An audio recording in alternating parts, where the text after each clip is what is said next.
pocket. Are we gonna do what they say can't be done? We've got a long way to go, and there's short time to get there. I'm eastbound, just watch old Bandy. And we're finally in Ontario. We're in Kenora, Ontario, and we're speaking with Sharon Smith and Rory McMillan, City Councillors. Thanks for joining us today. Well, thanks for the invitation to join you in the first city as you enter the province of Ontario. Great to be here. This is a magnificent city. We're really excited to see the kind of vibrance and really the tourism, but the culture. There's a whole bunch going on here. Why don't you tell us a bit about Kenora? Well, we've transitioned into a mainly forestry mill economy over the last 5 years into a tourism destination economy, and so we've invested lots in our downtown and our harbourfront, and you can see that, and we're continuing to invest, and it's a desirable place to live. We have a cottage market that doubles our population from 16,000 to 30,000 in the summertime, so that's the attraction for Kenora. It's a beautiful place to be. Absolutely, and there's quite literally lakes right here at the doorstep. This is a jumping off point for a great many vacationers. Lake of the Woods is a significant sized lake. You can head down the Winnipeg River, join up with that and head into Winnipeg. You can also head down into Minnesota and the US side. And there's numerous cottagers here on Lake of the Woods, and there's been families here for generations that have come and built, and new families coming and building on the land. And the great thing about the cottagers in our area is that they have a significant concern for the lake. And they rally around quite readily if issues are happening. They do strong advocacy. They work with the city, and the Cottage Owners Association works with council very closely and keeping us a stable and very friendly and viable lake. Sounds like it. Now today, of course, the industry is tourism, but you've had a long history of industry and a long history of the kinds of infrastructure challenges. What kind of challenges exist today for the community?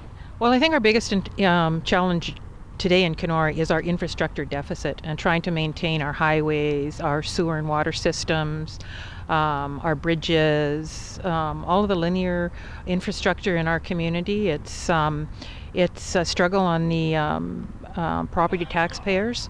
We have 18 bridges in our community of Kenora, probably more bridges than any other city or town in Ontario right now, and all in a needed state of repair or replacement. So that's huge for us. I would imagine that would be huge. Infrastructure. Can I shift for a little Sure. bit? When you were talking the history of industry in Kenora and the surrounding area, and Sharon has touched upon the bridges and our infrastructure issues, and right now, or starting next week, June 2nd, we're doing phase 3 of downtown revitalization, which is about I think around a $6 to $7 million project.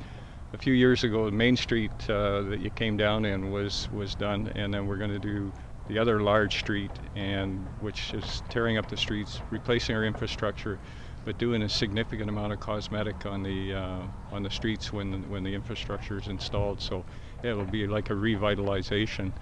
And of interest too around here is when you see all the boats and the airplanes is historically this used to be a very strong, viable boat building industry in Kenora, and we've gone the whole gamut from mining to forestry to numerous sawmills, and now we're back focusing on lifestyle communities, which is, I think, our strongest point.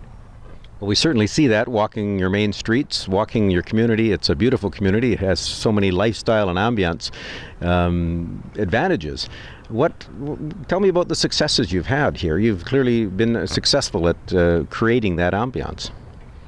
Well, I think some of it, and Sharon can jump in at any time, but some of it has come, we've had a very positive relationship with the both levels of government and getting funding and partnering with the city, and very proud of our city staff that have kept us in the black financially, which is very important, which has allowed us to partner to get that infrastructure funding. The other key for us too is that we're rebuilding relationships with First Nation communities, and Kenora is surrounded by First Nation communities. This is a center of trade, and that's helped us significantly in our community and building up our lifestyle community and partnerships that we have in place. Outstanding. And this building behind us, tell us about that. We constructed this probably about 5 years ago, and this is called the White Cap Pavilion. You can see the arch along the top of it. Looks like a white cap. So this is our summer event building. We have a farmers market here, all of our events on the lake, concerts. We have actually Rick Mercer showing up here tomorrow night for a concert. So it's we have the Winnipeg Symphony comes down in the summer.